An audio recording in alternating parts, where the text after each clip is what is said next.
तर शेतकरी मित्रांनो, आपल्या स्वयंभू ऑर्गॅनिक फार्म शेती जोड व्यवसाय या यूट्यूब चॅनलच्या माध्यमातून आपल्या ग्रामीण भागामध्ये शेतीला जोड व्यवसाय करणाऱ्या शेतकऱ्यांच्या मुलाखती व त्यांचं मार्गदर्शन मी तुमच्यासमोर आणण्याचा प्रयत्न करत असतो। तर आज आपण उच्चेगाव येथील युवा तरुण दुग्ध व्यावसायिक ज्यांनी विकतचा चारा घेऊन दुग्ध व्यवसायाला सुरुवात केली अशा तडफदार युवा उद्योजकाची आपण मुलाखत घेणार आहोत। तर नक्की व्हिडिओ शेवटपर्यंत पहा आणि आपल्या चॅनलवर नवीन असाल तर चॅनलला सबस्क्राईब करा। तर भाऊ, तुमचं पूर्ण नाव आणि पत्ता सांगा। नमस्कार, अनिल प्रतापराव देशमुख, पूर्ण पत्ता आपला? तालुका हदगाव, जिल्हा नांदेड। बरं, तर मला सांगा, हा दुग्ध व्यवसाय तुम्ही किती वर्षापासून करता? आम्हाला व्हायले 10-12 वर्ष।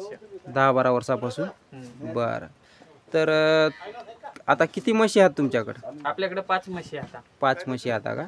बरं, तर मग दुग्ध व्यवसायाला सुरुवात तुम्ही जी केली तर कशा प्रकारे केली? म्हणजे किती म्हशी घेतल्या होत्या पहिल्यांदा? 10 वर्ष? 2 घेतल्या होत्या, पार्ट्या म्हशी आणल्या होत्या 3-3 महिन्याच्या गाभण। बरं, आणि तुम्हाला जमीन किती आहे? आम्हाला जमीन नाही। जमीन नाही का? बरं, तर बघू शकता शेतकरी मित्रांनो, जमीन नाही, चाऱ्याची व्यवस्था नाही, पण या तरुणाची जिद्द तुम्ही बघू शकता आणि तीच जिद्द मी तुमच्यासमोर आणण्याचा प्रयत्न करत आहे। कारण आपल्याकडे सर्व गोष्टी असून आपण त्याच्यामध्ये फक्त आणि फक्त समस्या सांगून या व्यवसायाला आपण मुकतो आणि त्या समस्येचं निवारण करण्यासाठी मी अशा तरुणांच्या मुलाखती तुमच्यासमोर आणण्याचा प्रयत्न करत असतो। तर व्हिडिओ शेवटपर्यंत पहा आणि त्यांचं सर्व मनोगत तुम्ही ऐकून घ्या। तर मग आम्हाला सांगा, आता ही जी म्हैस आहे ही म्हैस कितीला आणलेली आहे? का इकतची आहे का घरची आहे? नाही, विकत आणलेली आहे ही ना? हो। तर कितीला आणली ही? ती आम्हाला पडली 1,10,000ला। 1,10,000ला। बरं, आता ती दूध देते का गाभण आहे? नाही, दूध देते। दूध देते का? बरं, किती लिटर दूध देते? ही संध्याकाळी 5 लिटर, सकाळी 5 लिटर। बरं, आणि ती जी पलीकडली म्हैस आहे ती इकत कितीला आणली? हिला 2 वर्ष झाली। बरं, 3 महिन्याची गाभण आणली होती। बरं बरं, कितीला आणली? 60,000 रुपयाला। 60,000ला। बरं, मग आता दूध देते का? हो, 4-4 लिटर देते दूध। 4-4। बरं बरं, आणि ती पलीकडली म्हैस? ती पलीकडली म्हशीचा हे पिल्लू आहे। हे पिल्लू आहे का? बरं बरं, बघा, मग आता गाभण गेली काय ती? हा, 3 महिने झाले गाभा जाऊन। बरं बरं, तर बघू शकता शेतकरी मित्रांनो, ही वगार आहे आणि कसं प्रकारे शेडचं नियोजन कमी खर्चात केलेलं आहे।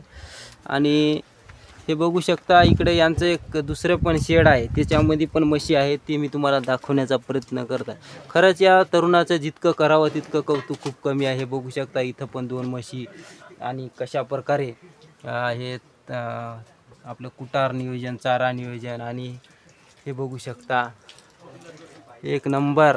या तरुणाचं कौतुक करावं तितकं कमीच आहे। तर नक्की तुम्ही यांची प्रेरणादायी कथा ऐकू शकता, कारण या तरुणाची कथा ऐकण्यासारखी आहे। तर मला सांगा, ही जी पलीकडली म्हैस आहे ती कितीला आणली? 1,12,000ला। बरं, मग आता दूध देते का? हो, देते।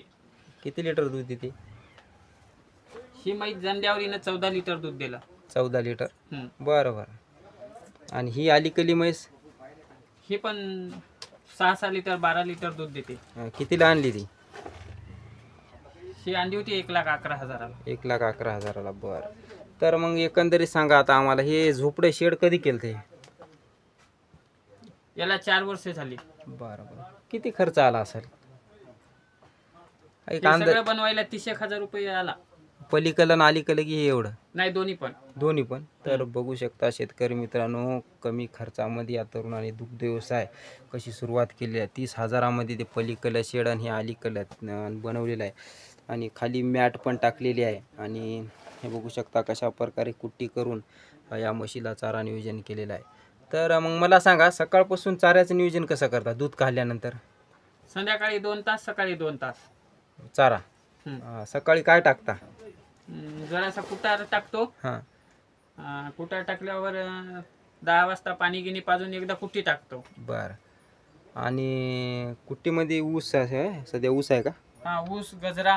बरं, तर बघू शकता शेतकरी मित्रांनो कशा प्रकारे. आणि मला सांगा, जर कुट्टी आता समजा एखाद्या दिवशी लाईटही नसेल, जाणून घेऊ आपण हां, तर असा डायरेक्ट चारा टाकलेला आणि असा कुट्टी करून टाकला, त्याच्यामध्ये काय फरक आहे? समजा खराब करतात का चारा जास्त? हा, चाऱ्याचा धिंगाणा होत नाही एक, हां, आणि माणसाचाही वेळ कमी लागतो त्याला. हो बरोबर आहे. आणि मला सांगा, आता हे तुमच्याकडे 5 म्हशी आता, तर 5 म्हशीच्या मागं किती दूध निघते हप्त्याला? यायचं कंपल्सरी संध्याकाळी 1100 रुपये, सकाळी 1200 रुपये इतकं होते. बरं बरं. आणि ढेप किती किलो चारता एका म्हशीला अंदाज? अंदाजे 2.5 किलो एका म्हशीला? हा, संध्याकाळी 2.5, सकाळी 2.5. बरं बरं. तर शेतकरी मित्रांनो, हे बघू शकता कशा प्रकारे यांनी नियोजन आपल्या तरुणांनी सांगलेलं आहे. आणि हप्ता किती येते तुम्हाला? 1100-1200 म्हणजे 7-8 हजार हप्ता आहे.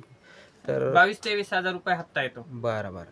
आणि खर्च किती जात असेल? 5-7 हजार महिन्याच्या काठी 45 हजार रुपये उरतात. महिन्याच्या काठी? बरं. तर बघू शकता शेतकरी मित्रांनो, यांच्याकडे जमीन नाही, चारा व्यवस्था नाही, सर्व विकत घेऊन.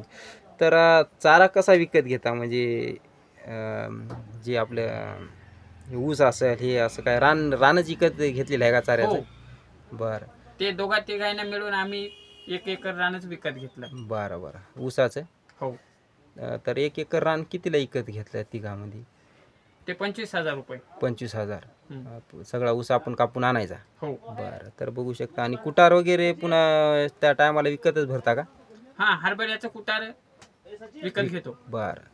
तर बघू शकता शेतकरी मित्रांनो कशा प्रकारे यांनी नियोजन केलेलं आहे. आणि तुमच्यासमोर दुग्ध व्यवसायातील समस्या मी आणण्याचा प्रयत्न करत आहे. आणि सर्वात मोठी यांच्याजवळ जी समस्या आहे, त्या समस्येचं निवारण मी केलेलं आहे.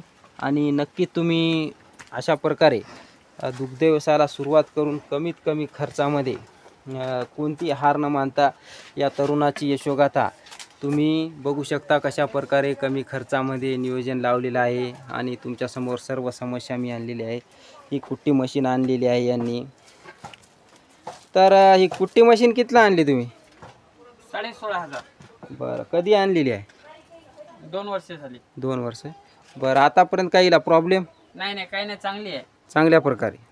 तर बघू शकता शेतकरी मित्रांनो, हे ऊसा सगट बघू शकता, ऊस कशा प्रकारे इथं बारीक झालेला आहे. तर अशा प्रकारे. आणि गव्हाण पण हे बघू शकता कमी खर्चात आपली शिमटीची केलेली आहे. आणि अशा प्रकारे चारा नियोजन पण आहे. तर नक्कीच युवा तरुणांनी या तरुणाची दुग्ध व्यवसाय कथा ऐकून नक्की दुग्ध व्यवसायाकडे वळावे आणि त्याच्यामध्ये समस्या सांगण्याचा प्रयत्न करू नये. आणि नक्कीच आपल्या चॅनलवर नवीन असाल तर चॅनलला सबस्क्राईब, व्हिडिओला लाईक करा. जय जवान जय किसान.